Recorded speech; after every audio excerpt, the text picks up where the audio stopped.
संस्कृतम् मृदुलभाषा संस्कृतम्। सर्वेभ्यो नमो नमः। आज की संस्कृत कक्षा में आप सबका स्वागत है और आज हम जानने वाले हैं चौधरी चरण सिंह यूनिवर्सिटी मेरठ में संस्कृत फाउंडेशन कोर्स को, जो सभी सेकेंड ईयर की classes BA, BCom, BSc agriculture, BPEd, इन सभी क्लासेस में कंपल्सरी सब्जेक्ट के रूप में लगा हुआ है। हम पिछले कई लेक्चर से संस्कृत फाउंडेशन कोर्स के अंतर्गत अपने सिलेबस को जान रहे हैं और आज हम एक नया चैप्टर स्टार्ट कर रहे हैं जिसका नाम है भोज प्रबंध कथा, जिसके नाम से ही स्पष्ट है कि भोज का राज्य की प्राप्ति करना। और ये कहानी महाकवि बल्लाल देव द्वारा रचित है, जो कि गद्य और पद्यात्मक रचना है। और तो ऐसी लघु कथा के माध्यम से हम अनेक नीतिपरक उपदेशों को जानेंगे और ये लेक्चर कई सीरीज में बनने वाला है, तो आप सभी लेक्चर्स में हमारे साथ जरूर बने रहें। और ऐसी आशा रख सकते हैं कि आप इस लेक्चर को चौधरी चरण सिंह यूनिवर्सिटी की विभिन्न जनपदों के अंतर्गत जितने भी कॉलेज हैं उन सभी विद्यार्थियों तक पहुंचाने का माध्यम जरूर बनेंगे। तो चलिए देर ना करते हुए आरंभ करते हैं। हम पिछले कई लेक्चर से भोज प्रबंध कथा को जान रहे हैं और उसी श्रृंखला में अब कहानी आगे बढ़ रही है। अगर आपने अभी तक पिछले लेक्चर्स नहीं सुने हैं तो पिछले लेक्चर जरूर सुन लीजिए, ताकि कहानी को सीरीज में हम अच्छे से समझ सकें। लिखने का क्रम आप सब जानते हैं। सबसे पहले संदर्भ, जिसमें लेसन का नाम और राइटर का नाम। लेसन का क्या नाम है? भोज प्रबंध। राइटर का क्या नाम है? श्री बल्लाल देव। उसके बाद हम प्रसंग बताएंगे, जिसमें हम गद्यांश या पद्यांश में किस विषय पर बात की जा रही है तो उसे हम एक पंक्ति में यहाँ लिखेंगे। उसके बाद हम इसका अर्थ और उसमें अर्थ को एक्सप्लेन करेंगे और फिर उसमें कुछ विशेष है तो वह भी ऐड करेंगे। चलिए अगला गद्यांश देखते हैं। ततो राजा च पुत्र वधम ज्ञात्वा तमः वस्राज खड्ग प्रहार समये तेन पुत्रेण किमुक्तम इति तत्पत्रमदात् राज स्वभार्या करेण दीपमानीय तानि पत्रक्षराणि वाचयति। ततो राजा, उसके पश्चात, राजा च पुत्र वधम ज्ञातवा, पुत्र के वध को जानकर राजा तमः, वसराज से बोला, हे वसराज, खड्ग प्रहार समय, खड्ग प्रहार के समय, तेन पुत्रेन, उस पुत्र के द्वारा, किमुक्तम, क्या कहा गया, जब तुमने उस पे खड्ग से प्रहार किया तब मेरे भतीजे ने क्या कहा। वत्स तत्पत्रम अदात, तब वसराज ने उस पत्र को दे दिया। कौन से पत्र को? उसी पत्र को दिया जब भोज ने अपनी जंघा से रक्त निकालकर एक पत्ते पर रक्त से संदेश लिख कर दिया था, और वही पत्र वसराज ने राजा मुझ को दे दिया।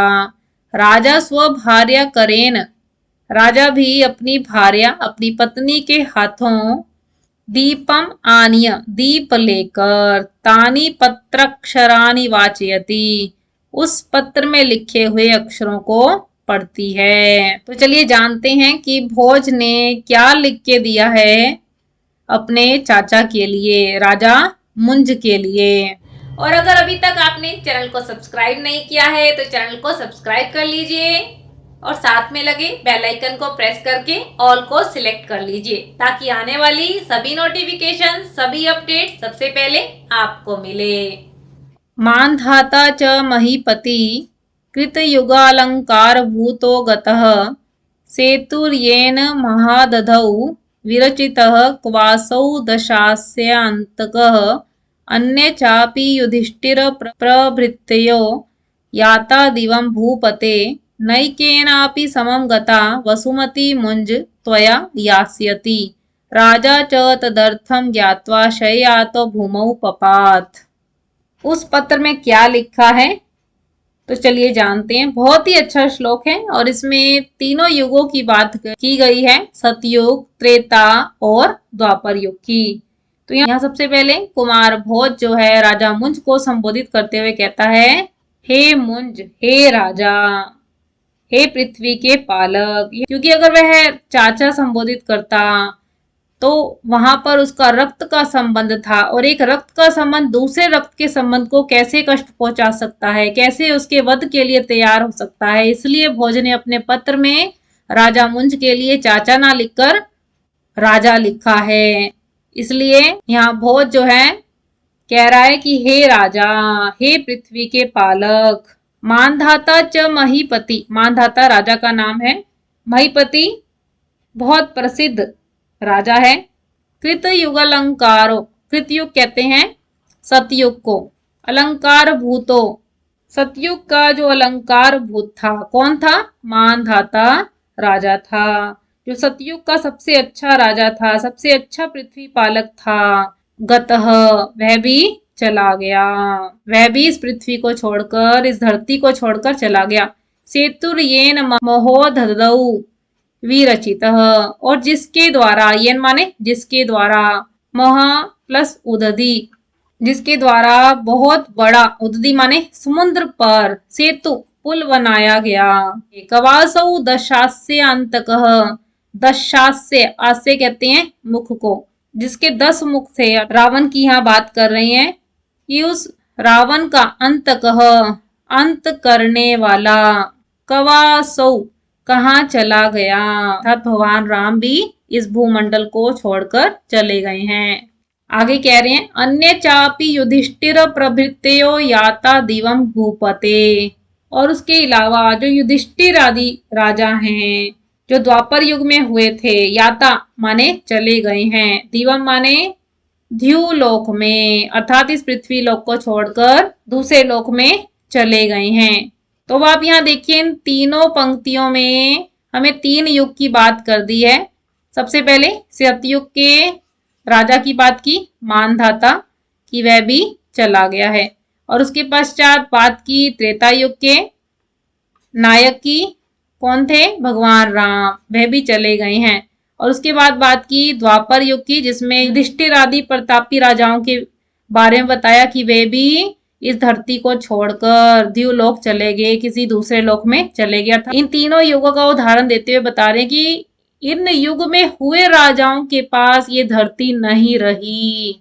चलिए अगली पंक्ति में देखते हैं, ने के नापी, न प्लस ए केन प्लस अपी, इनमें से किसी भी राजा के साथ, किसी भी व्यक्ति के साथ, समम गता, साथ, वसुमती धरती, न नहीं गई, मुंज त्वया यास्यति, परंतु तुम्हारे साथ अवश्य जाएगी।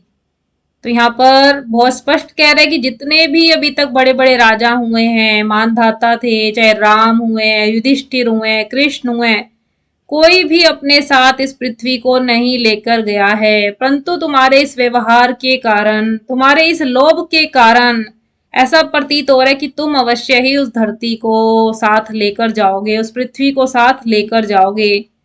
कहने का तात्पर्य यह है कि यह पृथ्वी कभी किसी के साथ नहीं जाती है, भले ही कोई भी बड़े से बड़ा राजा ही क्यों ना हो। राजा च तदर्थम ज्ञातवा शय्यातो भूमौ बपात, राजा उस पत्र में लिखे हुए अर्थ को जानकर शय्यातो, शैया से, भूमौ भूमि पर गिर गया। तो इस प्रकार आप अर्थ लिखेंगे। तो बहुत ही सुंदर श्लोक को हमने जाना, जिसमें हमें स्पष्ट कह दिया है कि एक व्यक्ति खाली ही आता है और खाली ही उसको जाना है। जो कुछ भी हम बटोर रहे हैं, जो कुछ भी कर रहे हैं, चाहे वो एक राजा है, चाहे वो एक साधारण इंसान है, किसी के साथ कभी भी कुछ नहीं जा सकता। तो अगर ये विचार करके हम अपने कर्म को भली प्रकार से करें तो जीवन अपने आप ही, हमारे अपने जो विकार हैं, जो हमें दुखी करते हैं, जो हमें पीड़ित करते हैं, तो उन विकारों से व्यक्ति पृथक हो जाता है, अलग हो जाता है। तो इस प्रकार आपने अर्थ लिखकर एक्सप्लेन करना है। ठीक है फ्रेंड्स, चलिए देखते हैं। ततश्च देवी कर कमल चालित चेला, चेला चला नीलेन संसज्ञो भूत्वा देवी मां स्पृश, हा हा पुत्रघातिनम इति विलपन कुरर इव द्वारपालानाय ब्राह्मणान आनयत इत्याह। उसके पश्चात राजा मुंज भोज के द्वारा दिए गए पत्र को पढ़कर बेहोश हो जाता है। और तब क्या स्थिति होती है? देवी कर, जो राजा मुंज की पत्नी है, कर कमल अपने हाथों से चालित चेला चला नीलेन, उसने चालित चेलाच यानी कि साड़ी या फिर जो दुपट्टा है, उस दुपट्टे के आंचल से, साड़ी के आंचल से, अनिलेन, अनिल कहते हैं हवा को, हवा की, संसज्ञो भूतवा, जिसे राजा होश में आ गया। होश में आकर क्या बोला? देवी माम माम स्पृश, हे देवी मेरा स्पर्श मत करो। हा हा पुत्र घातिनम, मैं पुत्र का हत्यारा हूं, इसलिए मेरा स्पर्श मत करो। इति विलपन कुरर इव, इस प्रकार विलाप करते हुए। कुरर यानी कि जो चकवा पक्षी है या फिर क्रॉंच पक्षी है, वह विलाप करता है जिस प्रकार। तो यहाँ भी राजा मुंज जो है भोज के मृत्यु हो जाने पर विलाप कर रहा है। और द्वारपालान, द्वारपाल को, आनय बुलाकर, ब्राह्मणान अनयत इत्याह, कि ब्राह्मणों को ले आओ, इत्याह ऐसा कहा। ततः स्वागया समागतान ब्राह्मणान नत्वा मया पुत्रो हतः तस्य प्रायश्चितं वधत्वम् इति वदन्तं ते तुमुचु राजन सहसा वहिन माविश इति। ततः उसके पश्चात, स्वागया अपनी आज्ञा से, समागतान आए हुए, ब्राह्मणान ब्राह्मणों को, नत्वा नमस्कार करके, प्रणाम करके बोला, मया पुत्रो हता, मेरे द्वारा पुत्र भोज मारा गया है। तस्य प्रायश्चितम वधत्वम, उसका प्रायश्चित आप बताएं। इति वदंतम, ऐसा कहते हुए। ते तुम ऊंचू, उससे ब्राह्मण बोले, हे राजन, सहसा वहिन माविश इति, सहसा शीघ्र ही, वहनी माने अग्नि, अग्नि में आविश माने प्रवेश करो। तो यहाँ तक कहानी पता चली कि भोज के द्वारा दिए गए पत्र को पढ़कर राजा मुंज जो है बेहोश हो जाता है और सभा में ब्राह्मणों को बुलाकर लाता है और इसका प्रायश्चित पूछता है। तभी वे सब ब्राह्मण बोलते हैं कि इसका एक ही प्रायश्चित है, वो ये है कि आप आग में प्रवेश कर जाओ, क्योंकि अब तुम्हारा जीवित रहना ठीक नहीं है। तुमने ऐसा पाप किया है जिसके कारण तुम्हें जलकर भस्म हो जाना चाहिए। तो इस प्रकार आप इसका अर्थ लिखेंगे। चलिए अगला गद्यांश देखते हैं। और ये हमारे पास 2018 और 2019 के पेपर में भी आया हुआ है। ततः समेत्य बुद्धिसागरः प्राह यथा त्वं राजाधम तथैवामात्याधमो रत्सराजः। ततः समेत्य, इसके पश्चात, समेत्य माने इकट्ठे होकर, बुद्धि सागर ने कहा, यथा त्वं राजाधम, जिस प्रकार तुम अधम राजा हो, नीच राजा हो, तथैव अमात्य अधमो वत्स राजा, उसी प्रकार ये वत्सराज भी कैसा है? अधम है, क्योंकि इसने भोज का सिर काटा है, इसने भोज का शिरोच्छेद किया है, इसलिए यह भी नीच है, यह भी अधम है। तव किल राज्यम दत्वा सिंधुल नृपेण तेन त्वत्तु संगे भोजः स्थापित तच्च त्वया पितृव्येनान यत्कृतम्। तव, तुम्हें, किल निश्चय ही, राज्यम दत्वा, राज्य देकर, सिंधुल नृपेण, सिंधुल राजा ने, तेन, उस भोज को, उस बालक भोज को, त्वदुत्संगे, त्वत प्लस उत्संगे, तुम्हारी, उत्संगे माने गोद में, स्थापित, स्थापित किया था, अर्थात भोज के संरक्षण का दायित्व, पालन पोषण का दायित्व तुम्हें सौंपा था। तच्च त्वया, और तुम्हारे द्वारा, पितृव्येन अन्यत कृतम, और तुम चाचा के द्वारा उसका अन्यत ही कर दिया गया, अर्थात उसका विपरीत ही कर दिया गया। कहा तुम्हारे भाई सिंधुल ने तुम्हें अपने पुत्र का दायित्व सौंपा था, संरक्षण का कार्य सौंपा था, और तुमने उसे संरक्षण देने की बजाय बिना अपराध के ही उसका वध करवा दिया। इस प्रकार आप अर्थ लिखेंगे। चलिए अगला श्लोक देखते हैं। कतिपय दिवस स्थायिनी मदकारिणी यौवने दुरात्मनः विदधति तथापराधम जन्मैव यथा वृथा भवति। चलिए अर्थ को जानने से पहले इसके कठिन शब्दार्थ देखते हैं और साथ साथ पदच्छेद भी करते हैं।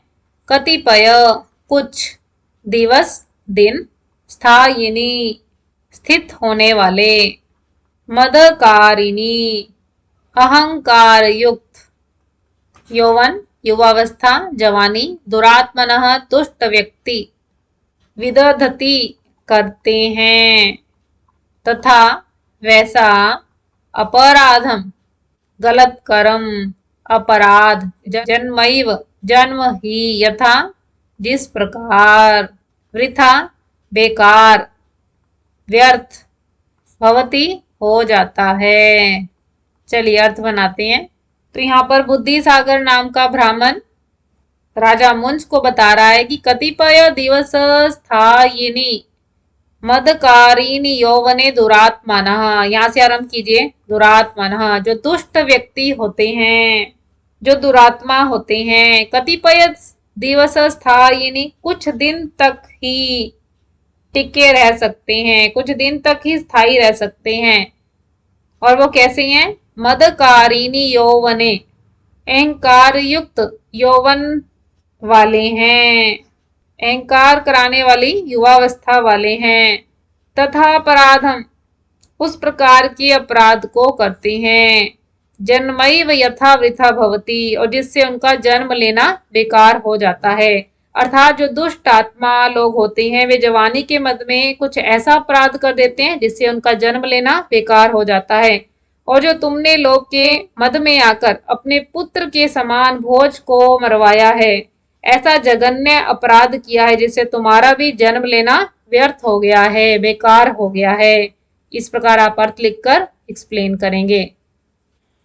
संतस्त्रिणोत्सारण मुत्मंगात स्वर्ण कोट्यर्पण मामानन्ति प्राणव्ययेनापि कृतोपकारः खलः परे वैरमिवोद वहन्ति।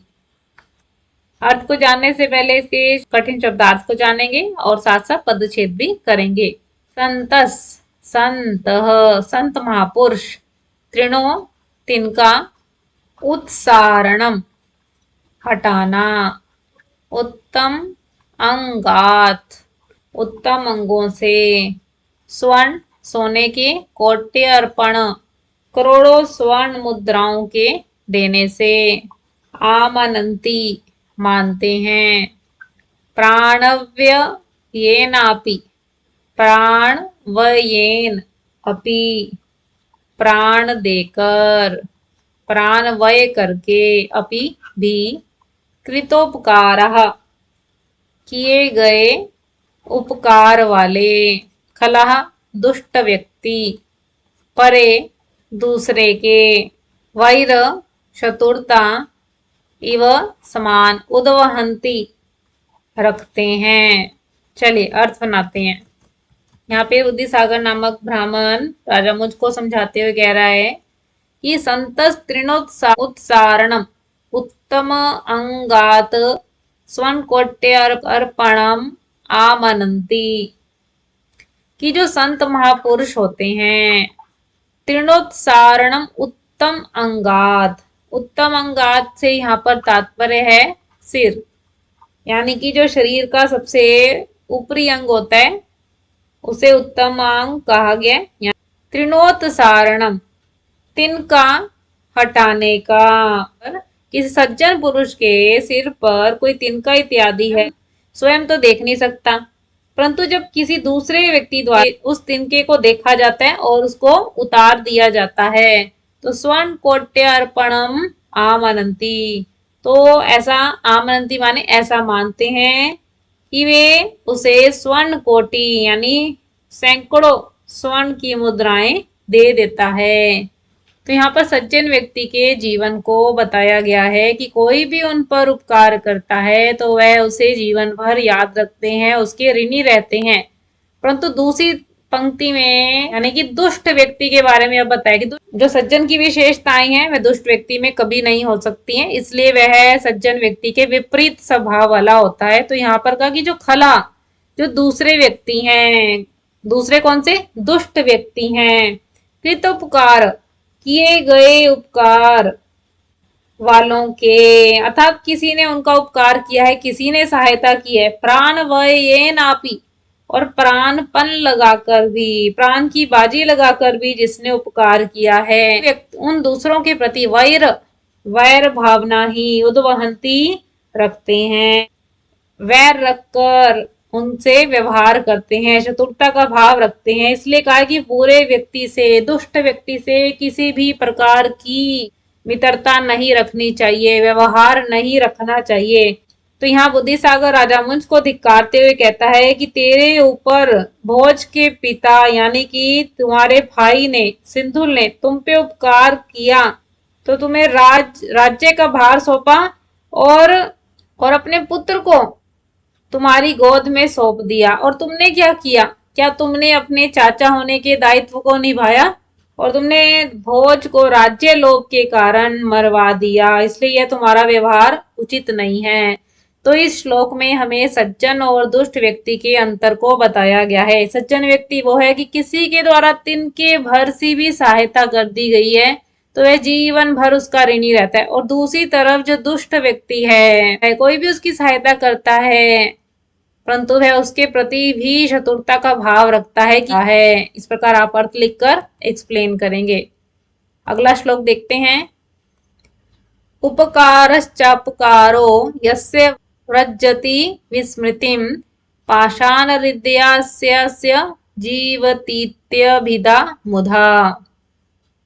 चलिए पहले कठिन शब्दार्थ देखते हैं और साथ साथ पदच्छेद करते हैं। उपकारश्च, उपकार और अपकारो, व्रजति माने प्राप्त होता है, विस्मृतिम माने भूल जाना, पाषाण पत्थर को कहते हैं, हृदयस्य अस्य जीवितित्यभिधा मुधा, जीवति इति अभिधा, जीवति जीता है, अभिधा ऐसा कहा जाता है, मुधा व्यर्थ बेकार।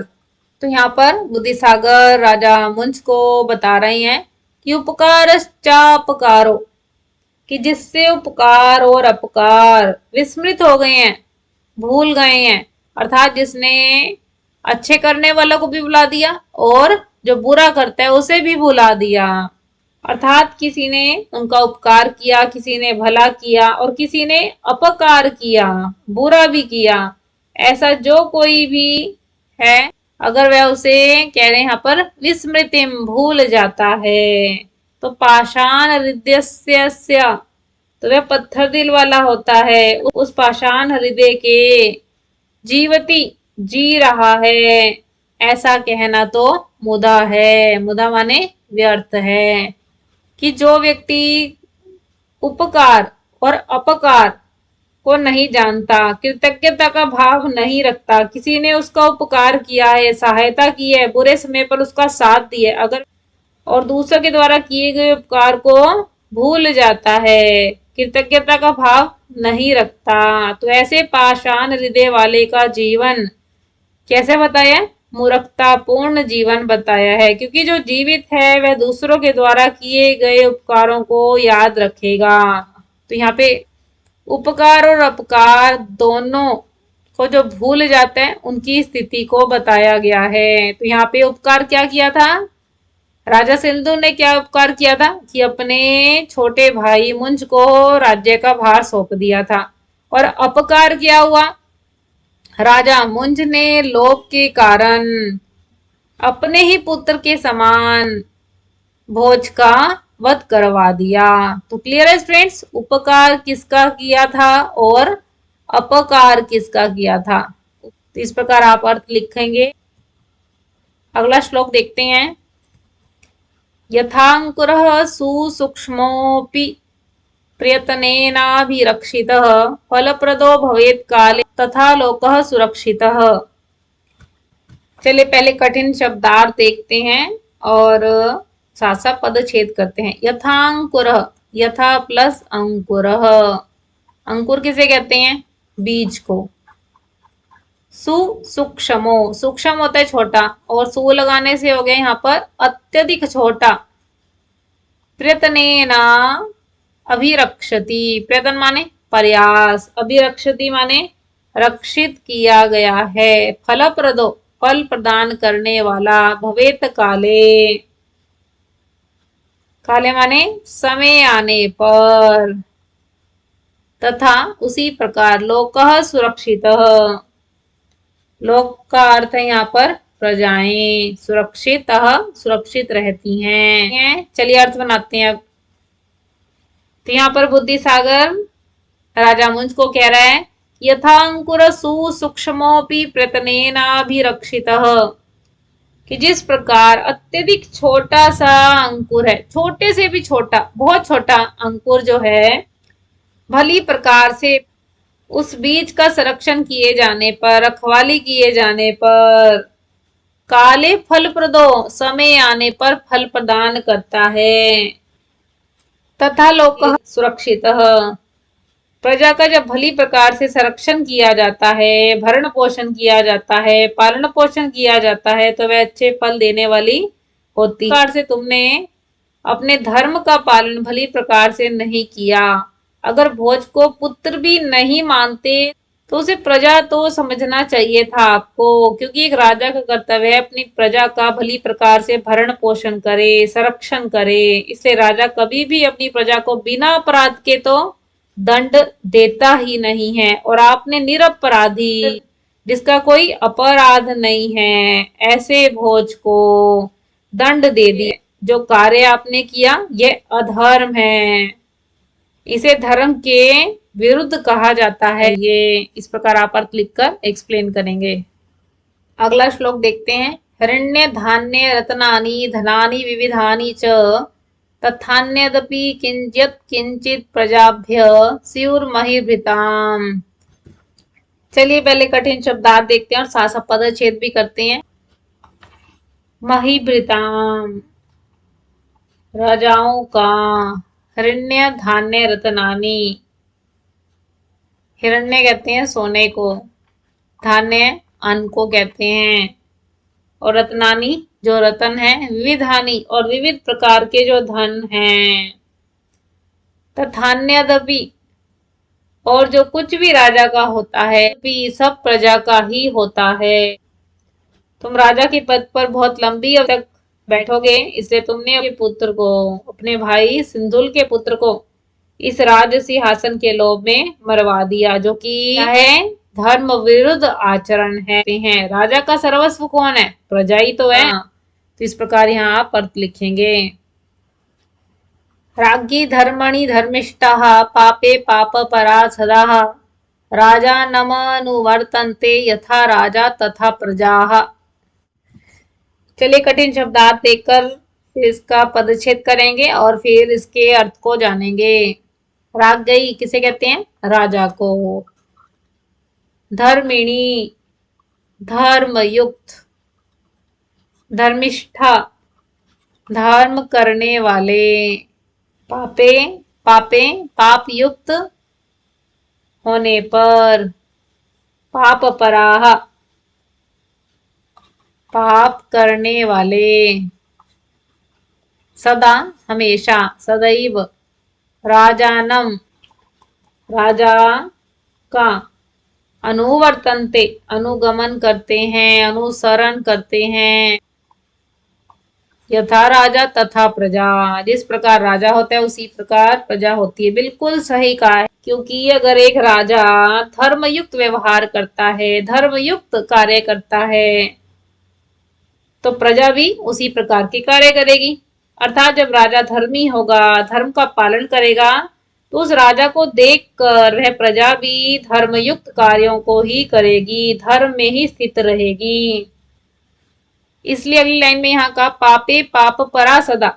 और अगर एक राजा पाप करता है, पाप कर्म करता है, बुरे कर्म करता है, तो प्रजा भी पाप कर्म ही करेगी, वह भी पाप से युक्त व्यवहार करेगी, वे भी पाप युक्त कार्यों में संलग्न रहेगी, धर्म को छोड़कर अधर्म के कार्यों में लग जाएगी। क्यों कहा राजानम अनुवर्तते, क्योंकि वे प्रजाएं तो राजा का अनुवर्तन करती हैं, अनुसरण करती है, तभी तो कहा जैसा राजा वैसी प्रजा। इसलिए यहाँ पर बुद्धि सागर राजा मुंज को कह रहा है कि जो तुमने अधर्म युक्त कार्य किया है, जो अनुचित व्यवहार किया है, ऐसे दुष्कृत्यों को देखकर प्रजा भी आप राजा का ही अनुसरण करेगी, आपके द्वारा किए गए जो अधर्म युक्त कार्य हैं उनका ही अनुसरण करेगी। इसलिए राजा मुंज तुम्हें तुम्हें तुरंत मृत्यु को प्राप्त हो जाना चाहिए, इससे कम तुम्हारे लिए कोई भी सजा नहीं है। तुमने अपने पुत्र को मार के जो गलत आचरण किया है, गलत व्यवहार किया है, अगर प्रजा को तुम्हारे इस आचरण का पता चल गया तो वह भी ऐसा ही समाज में रहते हुए अधर्मयुक्त व्यवहार करेगी। इसलिए तुम्हारा यही दंड है कि तुम मृत्यु को प्राप्त हो जाओ, तुम अग्नि में जलकर भस्म हो जाओ। इस प्रकार आप अर्थ लिखकर एक्सप्लेन करेंगे। और ये पैराग्राफ आपके पास 2018 के पेपर में आया हुआ है। आज की कक्षा में हमने राजा भोज की कहानी को जाना और ये कहानी अभी कहीं सीरीज में आगे बढ़ने वाली है, तो आप सभी लेक्चर्स में हमारे साथ जरूर बने रहें। आपको कोई डाउट हो तो आप कमेंट बॉक्स में पूछ सकते हैं। आपको लेक्चर कैसा लगा यह भी आप कमेंट बॉक्स में जरूर बताएं। आपकी कोई सजेशन हो तो वह भी आप कमेंट बॉक्स में बता सकते हैं। और अगर आपको ये लेक्चर अच्छा लगा तो आप इसे लाइक कीजिए, ज्यादा से ज्यादा अपने फ्रेंड्स के साथ शेयर कीजिए और चौधरी चरण सिंह यूनिवर्सिटी के सभी स्टूडेंट्स जिनके पास संस्कृत फाउंडेशन कोर्स है उन तक इस लेक्चर को पहुंचाने का माध्यम बने। और आप चैनल पे नए आए हैं, संस्कृत सीखना चाहते हैं, सिलेबस कवर करना चाहते हैं, संस्कृत की अपडेट के साथ जुड़ा रहना चाहते हैं, तो चैनल को सब्सक्राइब भी जरूर कीजिए। आप हमें फेसबुक और इंस्टाग्राम के पेज पे भी फॉलो कर सकते हैं। ऐसी नई अपडेट्स और नए टॉपिक के साथ हम मिलते रहेंगे। आशा रख सकते हैं कि आपने लेक्चर बहुत ध्यान से सुना होगा और साथ साथ नोट्स भी बनाए होंगे। तो फिर मिलेंगे स्टूडेंट्स। नमो नमः। नमः संस्कृताय।